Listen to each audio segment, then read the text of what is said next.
entrèrent en masse dans la religion de Dieu. Et Dieu ordonna aux musulmans de combattre ceux qui, parmi les gens du livre, qui ne pratiquaient pas la vraie religion. Pour cela, l'envoyé de Dieu, qu'Allah le bénisse et le salue, voulant préparer en l'an 9 de l'Hégire une armée, d'accord, une armée pour combattre les Byzantins, il appela les fidèles qui habitaient Médine, donc il s'agit bien de versets médinois, et son entourage, et put recruter environ 30 000 hommes.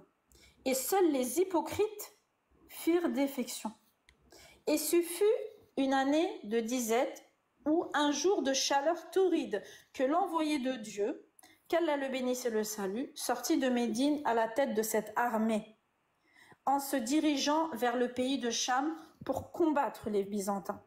Arrivé à Tabouk, il fit halte et demeura 20 jours dans cette ville. Puis il fit une consultation du sort en demandant au Seigneur de le guider et dut par la suite retourner à Médine à cause de la pénurie de ressources et la faiblesse des hommes. Comme nous allons, j'ai plus de batterie. Voilà. En tout cas, ça permet de voir tout simplement ce qu'est la vraie religion musulmane. Voilà. Qu'ils arrêtent de nous vendre des pâquerettes, qu'ils arrêtent de nous vendre des guimauves, des fleurs, enfin, qu'ils arrêtent de nous vendre Cendrillon, Blanche-Neige, tout ce que vous voulez. Mais Bien sûr. Faut arrêter, quoi. Faut arrêter. Bah oui, merci Clarisse. Je fais une petite parenthèse rapide. Je parle pas encore. Je dois encore. Non, tu parleras quand je te donnerai la parole. Vas-y, William, c'est à toi. Petite parenthèse. Pourquoi tu m'envoies des messages gentils en privé, Géronimo? Parce que je t'aime, mais si tu la fermes pas, je te fais descendre. Tu remonteras tout à l'heure. Vas-y, William. Petite parenthèse rapide. Je cite juste un hadith parce que c'est le hadith qui fonde en fait tout ça. Il est rapporté par Muslim, par Abu Daoud, par At-Tirmidhi, par An-Nasa'i. Bref, il est dit dans le hadith, donc lorsque le messager d'Allah nommait un chef pour une armée ou une expédition, il lui recommandait particulièrement de craindre Allah et de bien traiter les musulmans avec lui. Puis il disait, combattez au nom d'Allah, dans le sentier d'Allah, combattez ceux qui ne croient pas en Allah. Partez, mais ne commettez ni perfidie, ni trahison, ne mutilez pas, ne tuez pas les enfants. Lorsque tu rencontres ton ennemi parmi les polythéistes, propose-leur 3 choses. Accepte celles qu'ils choisissent et abstiens-toi de les combattre ensuite. Première chose, invite-les à l'islam. S'ils refusent, demande-leur de payer la jizya. S'ils refusent, demande l'aide d'Allah et combat-les. Je pense que le hadith, il est explicite sur le fait que si tu refuses d'une manière ou d'une autre de te soumettre à l'islam, selon le prophète de l'islam lui-même, si tu refuses de te soumettre à l'islam, soit par la foi, soit par la loi, bah tu dois être combattu.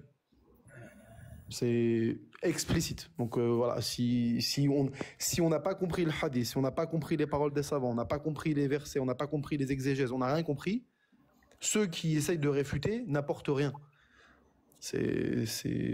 Bref. Moi, j'aimerais juste dire un truc, s'il vous plaît, rapidement. Une petite parenthèse que je referme. Quoi de ce hadith? Pour chaque verset. Non, par contre, ça marche pas comme ça, Idriss. Si tu veux parler, c'est pas un truc et une parenthèse que je referme. Tu parles et après, tu acceptes la contradiction. C'est à toi. Ok, ça marche. Donc, je vous laisse me contredire. Pour chaque verset, on a environ une vingtaine de tafsirs différents. Certes, il peut y avoir un consensus, mais malgré le consensus, il peut quand même y avoir des divergences par rapport aux gens qui ont eu un consensus.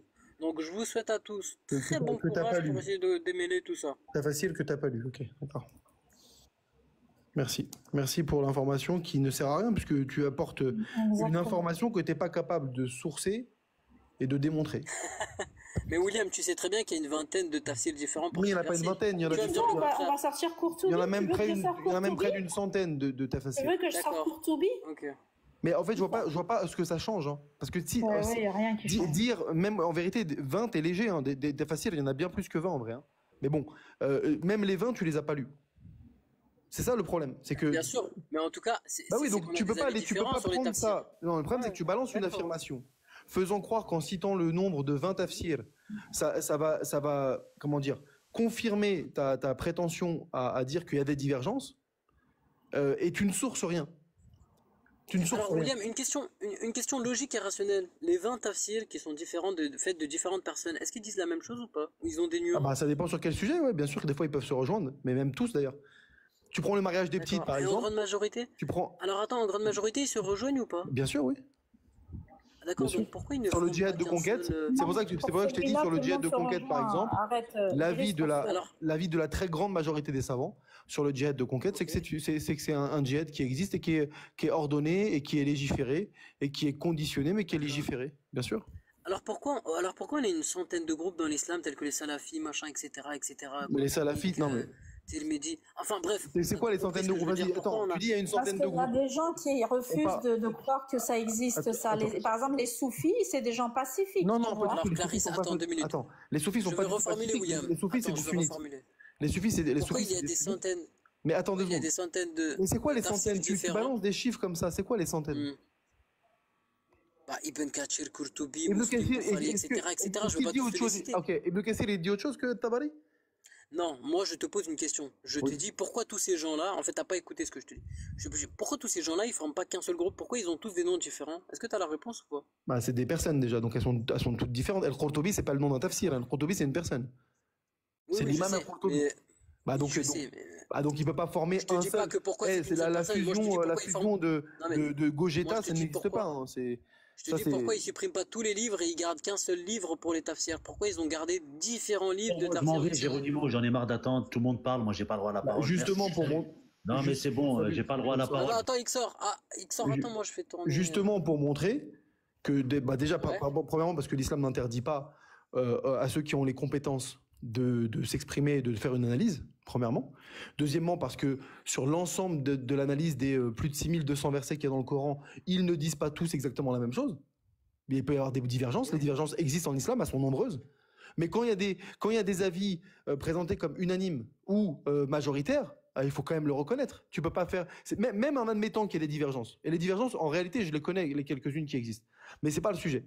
Même si on dit qu'il y a quelques divergences, comme sur le mariage des petites, il y a quelques divergences. Ok. Mais ça change rien au fait que l'avis majoritaire ou l'avis consensuel, c'est celui qu'on dénonce. Que cet avis-là, comme il est consensuel ou majoritaire, de fait, il a un poids important en islam. Parce que un truc que des fois vous oubliez, un avis divergent ne vient pas rendre caduques les autres avis qui existent. Il n'y a pas de clergé dans l'islam sunnite au sens catholique du terme. Ça veut dire que si demain tu as un savant qui vient et qui dit « moi je suis pas d'accord, on ne marie pas une petite, le père n'a pas le droit de marier sa petite fille au berceau ». Très bien, ok. Lui il n'est pas d'accord. Et ça change quoi?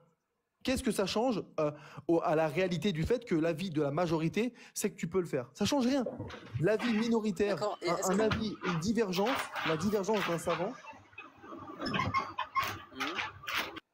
la divergence d'un savant, quel qu'il soit, ne vient pas rendre caduques les avis qui existent et qui sont différents de celui-ci.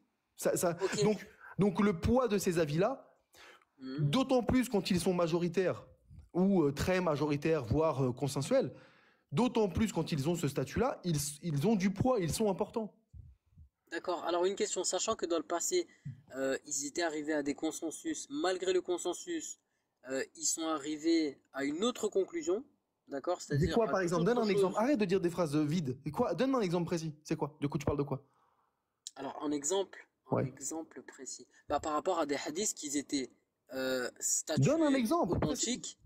Quel hadith Attends, mais ça tu... Mais William, ça tu le sais qu'il y a beaucoup Non, de mais hadiths me qui fais pas étaient le sophisme certifiés de toi, tu le authentiques. sais. Non, moi, je n'ai pas connaissance d'un hadith qui était considéré comme authentique par les savants avant de manière passé unanime d'arif. et qui aujourd'hui est considéré comme inventé. J'ai aucun exemple de ça dans ma tête. Et Aucun. qui est passé d'arif. Aucun, vas-y, donne-moi un T'en as jamais exemple. vu? Donne un exemple. Ah mais vas-y. t'en as jamais vu? Non, jamais. Je Bah connais pas. attends, je vais te le chercher.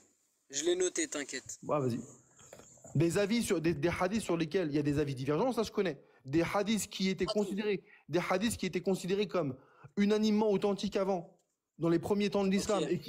et qui par la suite est devenu unanimement faible, j'en connais aucun. Je sais pas de quoi tu parles. Donc donne D'accord, alors donne une imaginons, source. d'accord, je vais te donner une source après, mais imaginons que ce que je te dis là c'est vrai, c'est que un hadith qui a été authentifié par la majorité des savants, ensuite par le temps il a été daïf par le temps par ces savants-là. Donc, Ouais. si on part de ce principe-là et on va dire que c'est vrai, hein, après je te rapporte la source, on va chercher. Est-ce qu'il est possible de dire qu'aujourd'hui, en gros, le consensus que tous les savants ont sur un sujet, et ben dans l'avenir, il peut y avoir le sens tout à fait contraire de ce qu'il raconte aujourd'hui. Est-ce que c'est possible? Ah, si tu apportes la preuve, le problème c'est que tout ton argumentaire repose sur une hypothétique, Ok, bah je t'apporte ça. un fait qui est hypothétiquement vrai. Si demain on fait un consensus des savants, on dirait il y a consensus. La réalité c'est qu'aujourd'hui il y en a pas.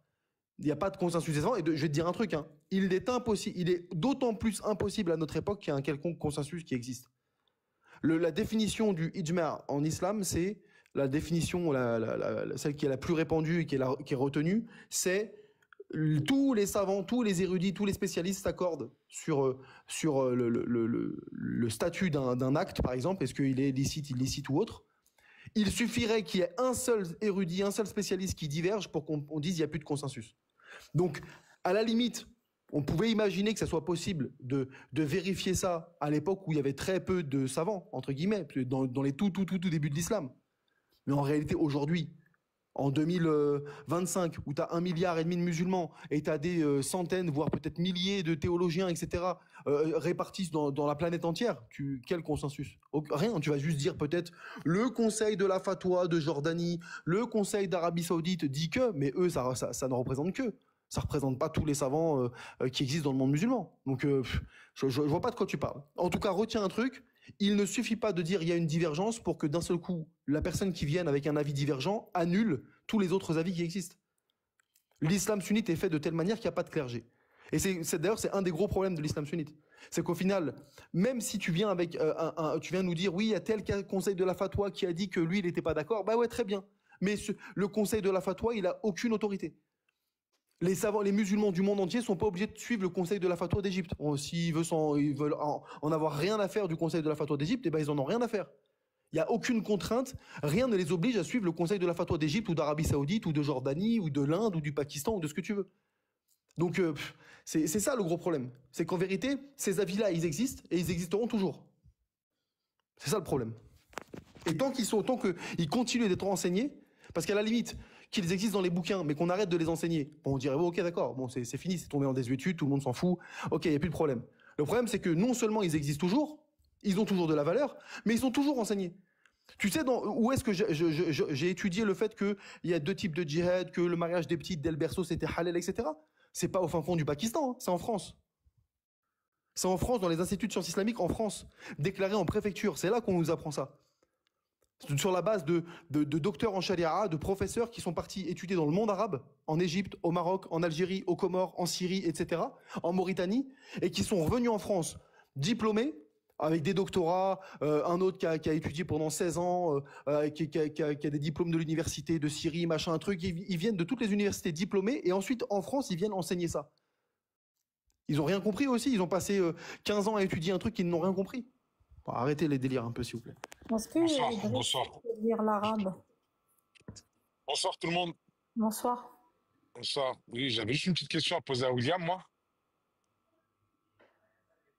William, est-ce que je peux te poser une question, s'il te plaît? Bah, oui, Attends, pardon, j'étais mute depuis tout à l'heure, je te parlais. Excuse-moi. Bonsoir, moi. Comment vas-tu? Bonsoir Géronimo, bonsoir tout le monde. Ben, moi ça va, j'espère que vous aussi, hein, tout le monde va bien. C'est un plaisir de t'accueillir. Tu es de quelle confession? Plaisir partagé, je suis de confession musulmane. Sois le bienvenu. Est-ce que tu es musulman sunnite? Oui, je suis musulman sunnite. Tout à fait. Tu veux parler à William? S'il a envie de te répondre, il le fera. Oui. C'est à toi. Oui, j'avais juste une question à lui poser parce que William a l'air de quand même connaître assez bien l'islam, hein, vu qu'il a étudié.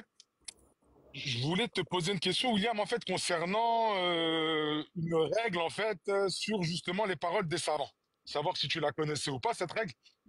Alors, attends, excuse-moi, 2 secondes, je coupe de l'autre côté. Ouais, non, mais si c'est pour nous faire ça. C'est bon, c'est coupé. La C'est bon, parole des excuse-moi, savants désolé. Vas-y, non, mais je pensais que ça parole allait des plus savants loin. n'est pas une Non, c'était juste pour. Zut, juste pour pas que ça fasse la sonnerie. là. Je sais La pas, vous parole des m'entendez, la savants n'est sonnerie? pas une hujja, c'est ça? Est-ce que tu savais, en fait, que toute parole de savant était à prendre dans un certain contexte? Parce que tout à l'heure, en fait, t'as pété. Tu savais ou pas ça? J'ai pas entendu. T'as dit quoi? Je te disais, ce que tu savais que nous, dans notre religion, la parole d'un savant, il fallait qu'on prenne cette parole-là dans un contexte. Oui, Toi, tu as bien dû sûr, hein. l'apprendre. Oui, Bien le sûr, voilà. saint contexte. On t'écoute. Merci. Donc, merci. Donc, à partir du moment où tu sais qu'une parole de savant dans l'islam est à prendre dans un contexte, comment tout à l'heure tu as pu citer 3 paroles de savant sans prendre le contexte? Tu es ridicule, mais bon. Parce que ce que toi tu ignores, c'est que le contexte en islam ne détermine pas la portée de la loi. Ça veut dire que, par exemple, le verset du porc, qui interdit le porc, lui aussi, il a un contexte, hein. Le contexte, c'est il a été révélé en Arabie au 7e siècle, à l'époque médinoise, par exemple. Donc, on est dans un contexte particulier. Est-ce que ça veut dire que, ou mécoise, même si tu dis, par exemple, si c'est à l'époque mécoise ou à l'époque médinoise, bref, il y a un contexte particulier à ce verset. Est-ce que ça veut dire que l'interdiction de ce verset n'est valable que dans le contexte de sa révélation? C'est-à-dire, en gros, il n'est valable qu'en Arabie, qu'au 7e siècle, et que dans un État islamique? Non. Le musulman, il est censé ne pas manger du porc, même au 21e siècle, même en France, même dans une terre non musulmane. Donc, dire qu'il y a un contexte, ça ne veut pas dire que la loi qui est portée par le texte se limite au contexte. D'ailleurs, les savants, c'est pas ce qu'ils expliquent. Quand les savants, par exemple, te parlent de la peine d'apostasie, ils ne te disent pas, bien sûr que le prophète, quand il s'est exprimé, quand il a dit « Men baddala dinahu faqtuluh », celui qui quitte la religion, exécutez-le. Quand il a dit ça, le prophète, il y a un contexte. Il l'a dit dans un contexte, à une époque donnée, dans une région géographique particulière, dans un environnement et un contexte politique particulier. Très bien. Est-ce que ça veut dire que la peine n'est valable que dans ce contexte-là? Bah non. Les savants expliquent que cette peine-là, dans tout État islamique, dans tout État qui applique la loi d'Allah, ce qui est censé être normalement le cas selon l'islam sunnite de tout État dit islamique, eh bien tout État dit islamique devra appliquer ce qu'on appelle les hudud. Les hudud, c'est-à-dire les sanctions pénales établies par les textes, dont la peine d'apostasie, Hadridda, fait partie. Donc que tu sois, même si tu es demain en Afrique du Nord, l'Afrique du Nord, c'est pas l'Arabie. Même si tu es au 21e siècle, c'est pas le 7e siècle. Même si tu n'es pas dans le même contexte géopolitique que le prophète de l'islam il y a 1400 ans, ben, si Allah ou son messager t'ont prescrit la peine d'apostasie, par exemple, ben, tu es censé l'appliquer dans ton territoire, avec les conditions qui vont avec, etc. etc. Mais tu es censé l'appliquer. Donc, bien sûr, mais toutes les règles de l'islam, la prière, l'ordre de la prière a un contexte. L'ordre du pèlerinage, ça a un contexte. L'interdiction de l'alcool, ça a un contexte. Tout a un contexte en islam. Il n'y a pas une seule loi qui n'a pas de contexte. Il n'y en a pas une. Est-ce que pour autant, ça veut dire que la loi qui est prescrite par le texte n'est valable que dans le contexte dans lequel ça a été révélé? Si on dit ça, donc tu prends le Coran, tu le mets dans l'armoire et tu fermes la porte. Parce que tout le Coran, il a été révélé au 7e siècle. Enfin, révélé, selon le principe, la croyance islamique. Tout le Coran c'est un livre du 7e siècle, qui a été écrit, rédigé en arabe, par des Arabes, au 7e siècle, en Arabie. Donc c'est valable que pour eux. Voilà, basta, on le met dans le placard et on ferme la porte. Personne ne fait ça. Donc il faut que toi, tu comprennes ce que ça veut dire qu'un verset, il a un contexte. Mais souvent, vous confondez contexte et portée de la loi. C'est pas la même chose. Non, c'était pas ma question. Tout à l'heure, tu t'es permis de prendre 3 paroles de... Non. Tout à l'heure, tu t'es permis de prendre 3 paroles de savant sans nous parler du contexte. Normalement, quand tu fais ça, tu vois, tu es obligé de dire ce que le savant dit avant, ce qu'il dit après et ce qu'il veut nous faire comprendre. Toi, tu n'as pas fait ça. Et ce que tu as fait, en fait, c'est ce qu'on appelle de la malhonnêteté intellectuelle. Parce que je sais très bien qu'au fond de toi, tu le sais, ça. Voyons, moi, je vais pas te laisser parler pour raconter n'importe quoi. Ne t'inquiète pas, on a l'habitude. À chaque fois qu'on vous attrape, des arguments, t'es pas venu ici pour faire ta dawa comme t'as envie. C'est pas de la dawa, t'inquiète pas, tu me comprends. Mais tu racontes n'importe quoi. Je connais les gens comme toi. Tu es monté pour essayer de parler plus fort que les autres. Je parlerai plus fort que toi s'il le faut. Géronimo, maintenant, soit tu arrives à te canaliser et parler correctement avec douceur, soit tu descends. T'as compris? C'est à toi maintenant. Pourquoi? Excuse-moi, tu me payes, toi? Allez, vas-y, dégage. Mais je te connais par cœur. Tu es un djinn. Voilà. Bonsoir, sixième œil. Comment vas-tu? Bonsoir. Moi, j'ai trouvé la source, sinon, pour le... Oui, d'accord, Idriss, tu reviendras après, avec grand plaisir. On va accueillir sixième œil. Je connais ce personnage, c'est pour ça que je me suis permis de le faire descendre comme ça. C'est un petit peu mal poli, mais je sais à qui je parle. Bonsoir, sixième œil, comment vas-tu? Ça va très bien. Donc, moi, j'avais une petite question pour vous. Oui, 2 secondes. Tu es de quelle confession, sixième œil? Moi, je suis agnostique. Tu peux me dire que Mohammed est un faux prophète? Non. Tu peux me dire que Allah n'est pas Dieu? Non, je vais pas dire ça, mais bon, je suis agnostique. Bah, si Je t'es sais pas, agnostique, agnostique, tu sais quoi? allez, c'est bon, merci, au revoir. Il est minuit 15, normalement j'aurais fermé depuis 15 minutes. On va pas perdre du temps avec des gens qui vont nous faire tourner en bourrique. Si quelqu'un veut prendre la parole, c'est à lui ou à elle. Géronimo, Vas-y, sixième Idriss, œil, mon tu frère. sais, il est vraiment agnostique parce que je l'ai vu sur plusieurs lives parler Ouais, pendant bah, des heures, oui, il est vraiment agnostique. oui, mais en fait, je m'en fous. Si t'es agnostique, pour toi, pour un Non agnostique, mais Allah est en un vrai faux lui, moi, non mais tu sais pourquoi il l'a pas dit? Tu sais pourquoi il l'a pas dit? Parce il que ne lui veut en pas fait il va heurter pas la affirmer quelque sensibilité chose. des musulmans. Non, non, c'est pas ça, parce que lui il va pas dire quelque chose qu'il ne sait pas, parce qu'il est agnostique, tu comprends? Oui, bah, je t'avouerai qu'à Il va minuit pas 15, affirmer quelque chose non, qu'il ne sait mais pas. c'est bon, j'ai 45 ans, j'ai envie de dormir, j'ai pas envie de me prendre la tête avec un agnostique à cette heure-là. Nous accueillons Yak. Bonsoir, Yak. Oui, Comment bonsoir, vas-tu? madame. Alors Géronimo, juste, je voulais donner le Attends, hadith à William. deux secondes. On accueille Yak et après tu parleras. Allez, ça Bonsoir, marche. Yak. Salut Yak. Salut, bonsoir. Tu es de quelle confession? Musulman sunnite. Sois le bienvenu, tu veux nous parler d'un truc? Le truc, c'est que moi, depuis tout à l'heure, je regarde le live. Je suis monté juste pour vous dire, le truc, c'est que si vous voulez débattre, Attends, écoute-moi bien. Si t'es monté juste pour dire un truc et partir, je vais te faire partir plus vite que tu le penses. Bah, il faut laisser les gens parler, c'est tout. Tu peux me faire Non, c'est descendre. pas comme ça que ça se Tu passe. peux me faire descendre, vas-y. Il faut juste laisser les gens parler. Non, en Ixor, fait, laisse mon ami, Ixor je parler. t'explique. Attends, Fais-moi je descendre, vas-y. Je t'explique. Soit tu restes ici. Non, je vais pas rester, je vais descendre, t'inquiète. Je vais descendre, allez, juste laisser descends. Ixor parler. Ouais, non, mais ouais, bah voilà. Laisse-le en Mais 2 je minutes, ni savais, plus je ni te moins. connaissais Laisse-le 2 par minutes cœur. sans le couper. 2 minutes sans le couper. Oui, d'accord. Alors, regarde ce que je vais faire. Je vais le faire monter parce que toi, tu n'es qu'un suiveur de Ixor. Tant qu'à faire, laissons une dernière fois la parole à Ixor pour terminer la soirée dans la bienveillance. D'ailleurs, tu sais que c'est haram, hein, Ixor, hein, tes trucs Non, mais il faut me laisser shérif de parler quand l'espace. même, Géronimo. Tu me fais monter pourquoi? Pour le tableau ou quoi? Tu me laisses Non, mais- jamais parler. Moi, je vais demander de vous. Ça fait 20 minutes, j'essaie d'avoir... Quand je vais chez tes frères musulmans pour essayer de Non, mais que ça fait 20 minutes, j'essaye de parler, tu me donnes pas la parole. Géronimo, est-ce que tu peux lui ordonner, s'il veut continuer la discussion, d'aller dans son tafsir, le livre qu'il avait tout à l'heure? Bah, j'essaye depuis tout à l'heure, mais on Non, Tu tu es te parti tais, dans la un autre- dame, elle parle.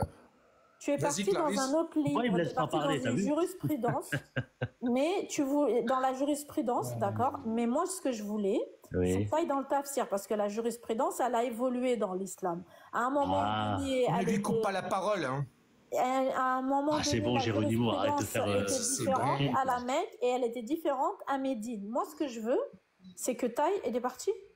Non, c'est moi qui l'ai descendu, il va revenir, il fait des demandes toutes les 15 secondes. Sinon, il va pas te laisser parler. En Donc, fait, parle et après, je le fais remonter. j'avais vu qu'il avait le livre Tafsir d'Ibn Kathir. C'est que s'il l'a, il donne du crédit à ce bouquin, non? Donc moi, je voulais qu'il ouvre son bouquin et qu'il se mette exactement dans la sourate 9 au début, parce qu'au départ, il a voulu que nous, on aille dans le début de la sourate, qu'il avait lui-même interprété selon ses propres désirs. Moi, ce que je voulais, c'est qu'il ouvre le bouquin, ce qu'il aurait dû faire tout à l'heure. Parce qu'il est malhonnête. Parce que dès le départ, pourquoi il n'a pas ouvert le tafsir plutôt que d'ouvrir le Coran et de dire bah, à tous les mots, dire oui, commenter chaque mot du Coran, mais c'est lui l'exégèse? Bah, C'est ça. pas lui l'exégète. Vas-y, dis-moi, dès que t'as fini, je le fais remonter, comme ça il pourra Voilà, c'est répondre. tout. Après, sans te couper la bah, parole. s'il lit le tafsir du livre qu'il a dans la main, qu'il parle. Sinon, c'est pas la peine. Allez, Ixor. Géronimo, j'ai une question pour Non, bah attends, désolé, je fais remonter Ixor. Pardon, Idriss, mais là, ton Non, frère mais Ixor. Géronimo, écoute-moi bien maintenant, on va être un peu plus sérieux. Soit tu me fais monter, je parle, ou soit je descends. Ah, faut arrêter. On a rigolé. Soit tu sais te tenir. Non, mais parce que tu ne m'envoies pas des couper messages la privés, parole tout ça, à la là, je sais pas dame. ce que tu fais, là. Donc, soit tu Non, me laisses mais parler, soit je descends. Si vraiment t'es honnête. Allez, c'est bon. Parce que T'as moi, je 45 pense que Envie de t'es faire vraiment pas d'enfantillage honnête. Comme un avec individu toi. de 45 Tu ans, reviendras la semaine prochaine. Vas-y, Sans Idriss, vouloir c'est te à toi. manquer de respect, Ixor, moi je Vas-y, ne Idriss, comprends c'est à pas. toi. Il y a un truc que je comprends pas. Pourquoi t'as pas lu directement le tafsir tout à l'heure, puisque tu l'avais dans les mains de la sourate 9, plutôt que d'ouvrir le Coran et de nous commenter chaque mot du chapitre du début de la sourate. C'est malhonnête, c'est qu'il avait des trucs à cacher. Je suis désolée. Alors, Vas-y. Clarisse, ma question. Vas-y, Idriss. Ma question. Merci, Géronimo. Ma question, Clarisse. Si Ixor, il te sort un autre verset pour t'expliquer en détail ce verset que toi. Mais c'est pas comme ça qu'il faut faire. Je suis désolée. Attends, Clarisse, attends. Oh là là. Mais s'il te sort ça, pourquoi t'es pas d'accord? Pourquoi tu veux juste. En fait, toi, tu veux qu'il te lise juste. Non, attends. Le début de la phrase et le fin de la phrase que toi, tu veux qu'il te lise. Si tu veux connaître ta route, tu vas ouvrir le GPS français ou tu vas ouvrir le GPS espagnol? Pourquoi tu vas aller ouvrir le GPS espagnol si tu veux trouver ta route? C'est un mauvais exemple ce que tu as pris. Bah moi, si, ce que je suis en train de te dire. Un autre chapitre, pourquoi? Parce que. Attends, mais tu peux pas prendre qu'une seule phrase. Tu peux pas prendre. En fait, tu peux pas dire à quelqu'un, lis-moi la phrase que je veux entendre.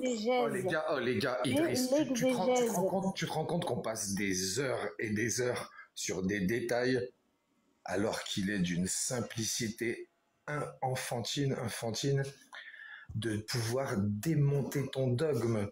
On se fait chier. Vraiment, on prend du temps pour essayer de... Ça fait 1 an, je suis sur TikTok. Laisse-moi finir. Personne n'a démonté rien du tout. Hein. Oh, mais arrête. Vous restez dans votre... Moi, j'ai toujours la foi. Non, mais dans votre mensonge. Essayer de trouver des petites failles dans ton truc pour essayer de te ramener à... Mais les failles, elles sont tirées par les cheveux, c'est n'importe quoi. Idriss, regarde. Si tu veux rester dans ta foi, moi, j'ai aucun problème avec foi. Si tu veux rester dans ton dogme et avoir foi dans ta religion, je le respecte tout à fait. Et c'est ton droit. Mais ne venez pas nous vendre un faux islam. C'est ça qui me insupporte. Tu vois ce que je veux dire ou pas? Venir nous mentir et nous donner un faux islam, ça ne marche pas. Ça, je trouve ça malhonnête. Il faut assumer vos textes, il faut assumer votre foi. Donc c'est toi qui as le vrai islam? Non, c'est Ibn Kathir. Non, mais source-le. C'est pas moi, moi je suis personne. Si tu veux qu'on prenne à la limite, ça fait 1 heure qu'on dit la même chose. Hein. Si tu veux à la limite qu'on prenne en compte, si tu veux qu'on prenne en compte ce que toi tu présentes comme étant représentatif de l'islam sunnite, il n'y a pas de problème. Mais source, quoi, je sais pas. Alors les gars, comprends que dans l'islam sunnite, il y a des références, il y a des écoles. Donc, source ce que tu dis en disant, voilà, oui, d'accord, Ibn Kathir dit ça, c'est vrai, mais tel autre shir qui est une référence dans l'islam sunnite dit ça, dit le contraire. Merci, et là, on te dira, William. ok, bon, bah, il y a une divergence, on la prend en compte, pas de souci. Voilà. Géronimo, je peux te poser une question, Géronimo. Moi, demain, je me lève à 7h, je travaille dans le BTP. Faut vraiment que j'y aille. Juste avant, est-ce que... Ça sert à rien de venir avec des slogans dans ce cas. T'es dans le bâtiment ou dans les travaux publics, Idriss? Non, moi, je suis maçon. Je suis franc-maçon. Ok, t'es maçon coffreur, t'es maçon coffreur, ou tu es maçon tradi, enfin, tu fais de la maçonnerie dans le bâtiment? Non, je rigole, non, je suis pas maçon, moi je suis plaquiste. Non, moi je suis plaquiste et peintre, moi je fais plus du particulier. Bon, mais c'était juste pour dire que... Tu viens de prouver que tu es un danseur. Tu me dis t'es dans le BTP. Mais... tu me dis t'es maçon. Je te demande si tu es maçon dans les travaux publics ou si tu es maçon coffreur dans le bâtiment, et tu me réponds que tu es plaquiste. Je pense que la discussion est terminée ce soir entre nous. Non, mais en gros, moi, je fais la rénovation intérieure, c'est-à-dire je m'occupe de tout ce qui est rénovation intérieure. Non, je connais, moi. Je fais pas les travaux publics et tout. Mais en gros, je suis pas plaquiste. Demain, je me lève à 7h. Non, je suis plaquiste et peintre. Mais en gros, Géronimo, donc moi, je vais devoir y aller, mais juste avant... Tu l'as trouvé le hadith? Oui, je l'ai trouvé. Alors attends, je vais te le donner comme ça, tu peux... Attends. Je te mets en grand. Alors c'est Al-Albani 569, donc auparavant il l'avait classé authentique et plus tard il l'a classé daïf parce qu'il avait fait une erreur. C'était pas notre sujet, ça, excuse-moi. Non, mais ça n'a rien à voir, ça. Voilà, on parlait du fait que... Si, on parlait du fait qu'un hadith qui est classé authentique peut passer daïf. Non, on parlait pas de ça du tout. On parlait du fait que il y avait consensus sur le fait qu'un hadith était sahih, et ensuite, plus tard, consensus sur le fait qu'il est affaibli. Je t'ai dit ça, non? Après que des savants à l'échelle individuelle se déjugent sur un hadith, ça c'est connu, bien sûr. Mais le fait que c'est Albani, il ne parle que pour lui, c'est pas un consensus, Albani, de quoi tu parles? C'est vrai. Mais en gros, ce que je voulais dire moi, c'est que je vais aller me coucher. Bon, bonne nuit à toi. Je me lève tôt. Mais en tout cas, on a parlé longtemps. Mais Géronimo, juste, est-ce que je pourrais conclure en 30 secondes, faire une petite conclusion? C'est possible ou pas, Géronimo, s'il te plaît? Idriss. Fanta, attends ma soeur, s'il te plaît. Géronimo, t'es là ou pas? Oui, excuse-moi, mais tu sais que des fois, on a des besoins naturels. Vas-y, je t'écoute. Ouais, je peux faire juste une petite conclusion de 30 secondes et après je vous laisse répondre si vous voulez à la conclusion. Non, tu fais pas de conclusion et après tu pars. Soit tu parles et tu attends la contradiction, soit tu es malhonnête. C'est à toi. En gros, ouais, en gros, c'est toujours vous qui avez le dernier mot, j'ai compris. Mais en fait, si tu veux faire un petit peu le chef ou je sais pas quoi, comme je suis un peu en train de le faire parce que c'est moi qui ai ouvert et c'est moi qui ai les boutons, tu ouvres un live, tu nous invites et tu fais les choses à ta sauce. Maintenant, je te laisse la parole. Si tu n'acceptes pas la contradiction, ça sera la dernière fois que tu viendras. Je t'écoute. Non, il n'y a pas de souci pour ça, Géronimo. Donc, ok, moi, ma conclusion que je voulais faire, bah, en vrai, je vais pas la faire parce que ça va vous saouler, je le sais. Donc, laisse tomber en vrai. On se souhaite bonne soirée. Je vais lancer Attends, Idriss, t'es un petit mec exceptionnel. Le seul problème, c'est que tu te rattaches à une croyance qui n'a aucune cohérence, dans laquelle tu cherches toujours. Et c'est pour ça que je t'aime et que je te respecte.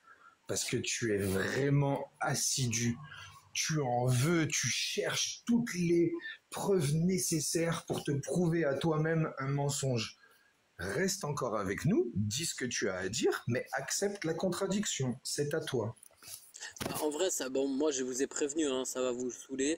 Donc moi, ce que je voulais dire, c'est que Clarisse, elle veut entendre juste la phrase qu'elle veut entendre. Non, et William, il m'a dit bah attends, mais laisse-moi finir. Et William, il m'a donné un très bon conseil, c'est d'aller voir des mécréants. Non, arrête, ne fais pas dans ma bouche. Idriss. Non, je serais pas d'accord pour que tu mettes dans ma bouche des mots que j'ai pas prononcés. Non. Là, t'es malhonnête et j'aime pas ça. Là, ça veut dire que depuis tout à l'heure, on a parlé pour rien. C'est pour ça que j'ai dit, je vais rien dire. Attendez, parce que William, il voulait répondre à une information, à quelque chose de mensonger sur lui. Vas-y, William, c'est là, t'es mensonger, t'es malhonnête parce que pour la 3e ou 4e fois dans le live, tu fais croire que j'ai appelé les musulmans à aller pragmatiser les gens, ce qui est parfaitement faux. Ce que je dis, c'est que et je le répète, tu as parfaitement le droit de croire et de concevoir ta religion et tes textes comme tu l'entends, mais la réalité de l'islam sunnite, c'est pas forcément ce que toi tu en dis. Et tout à l'heure, on m'a pris à défaut, on m'a dit oui, tu cites pas tout, tu cites par exemple les savants, mais tu donnes pas les paroles d'avant. Et d'après, je vais les citer, j'en cite juste une. El-Kamel ibn al-Humam qui disait le djihad, c'est le fait d'aller combattre, d'aller, comment dire, quoi son propos, je l'ai plus. Il disait qu'en gros, le djihad, c'était le fait d'appeler les mécréants à l'islam, et s'ils refusent, de les combattre. Il va plus loin, lui, le Kamel ibn al-Humam. Il dit, dans son livre, il dit le consensus de la Ummah, le ijma' de la Ummah, de la communauté musulmane, c'est que le djihad demeure en vigueur jusqu'au jour de la résurrection. Donc lui, ce qu'il disait, il le disait pas, oui, c'est dans mon contexte que c'est valable. Il dit jusqu'à Yawm al-Qiyamah, jusqu'au jour de la résurrection. Il n'a pas été abrogé. Et il est inconcevable qu'il soit abrogé après le prophète. Il est clair, explicite. Hein. Personne n'affirme que l'obligation du djihad prendrait fin avec le combat de la dernière génération contre Dajjal, etc. Quant au fait qu'il s'agisse d'une obligation collective, quant au fait qu'il s'agisse d'un fard de kifaya, c'est parce que le but du djihad n'est pas simplement d'éprouver les personnes qui sont mukallaf, qui sont des personnes responsables de leurs actes, c'est pas simplement de les éprouver, mais c'est de donner de la puissance à l'islam et de repousser le mal des mécréants contre les croyants, comme l'indique la parole d'Allah, combattez-les jusqu'à ce qu'il n'y ait plus... Attends, me coupe pas. Combattez-les jusqu'à ce qu'il n'y ait plus de fitna et que la religion soit entièrement à Allah. Ainsi, je termine, c'est la dernière phrase, si cet objectif est atteint par l'action d'une partie des musulmans, alors l'obligation tombe pour les autres, c'est pour ça qu'on appelle ça un fard kifaya, car le but recherché a été accompli. Donc le but recherché, c'est faire en sorte que la religion soit entièrement à Allah, exactement comme c'est le cas pour la prière funéraire, donc la prière mortuaire, dont l'objectif est d'accomplir le droit du défunt et de lui faire du bien. Ici, ça il le dit dans Fath al-Qadir, tome 5, page 437. Donc, quand on lit ce que disent les savants en détail, vous voyez par exemple celui-ci là, il est explicite. C'est pas le djihad de conquête, c'est obligatoire dans mon temps, à mon époque, dans mon contexte. Il te dit jusqu'au jour de la résurrection, il n'y a pas d'abrogation et c'est même inconcevable que ça soit abrogé après la mort du prophète. Je pense qu'on peut pas faire. William, attends, William, écoute, on va pas parler de ça. Enfin voilà, on va pas parler sujet, de Non mais tu plaisantes. Enfin, ça va être trop long. Non mais attends. William te donne une réponse et tu dis on va pas parler de ça. Idriss. Non, parce que attends, moi je dis ça parce que je dois y aller, mais du coup on va pas continuer. Mais Idriss, non.